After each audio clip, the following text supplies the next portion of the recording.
Bonjour, bienvenue sur le blog de Secrets de Nutritionniste, je suis Marie. Aujourd'hui, je fais mon premier essai de vidéo en extérieur.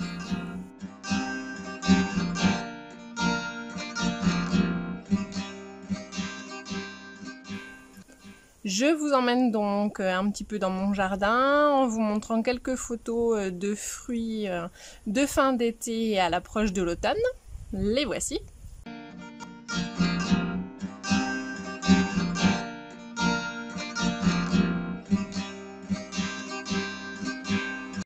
Et puis je voulais faire cette vidéo en fait pour vous montrer quelques astuces que j'ai repérées cet été avec des ingrédients qu'on a dans la cuisine et qui peuvent un peu nous sauver la vie. Alors le premier ingrédient qui peut nous sauver la vie, c'est une patate coupée en deux qu'on peut frotter en cas de piqûre de guêpe.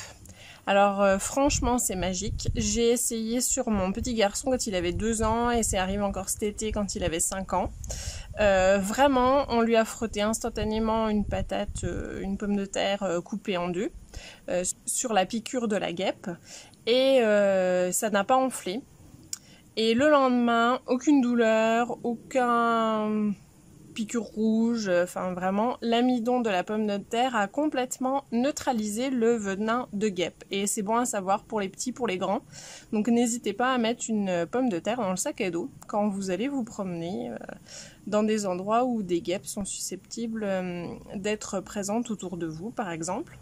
La deuxième astuce que j'ai réalisée cet été, c'était un répulsif à moustiques. Alors c'est en fait un demi-citron vert, mais il faut le faire pour les deux demi, hein, piqué avec des clous de girofle.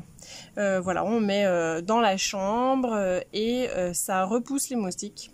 L'odeur n'est pas forte pour nous, mais eux apparemment ça les incommode fortement. Sinon, en cas de piqûre de moustique, relevé sur le net aussi, c'est le vinaigre de cidre pour badigeonner sur la petite piqûre. Alors ce qu'il faut faire attention, c'est qu'il ne faut pas gratter, c'est-à-dire qu'il ne faut pas de plaie, sinon le vinaigre va piquer. Mais vraiment sur un bouton tout frais, ça enlève la démangeaison.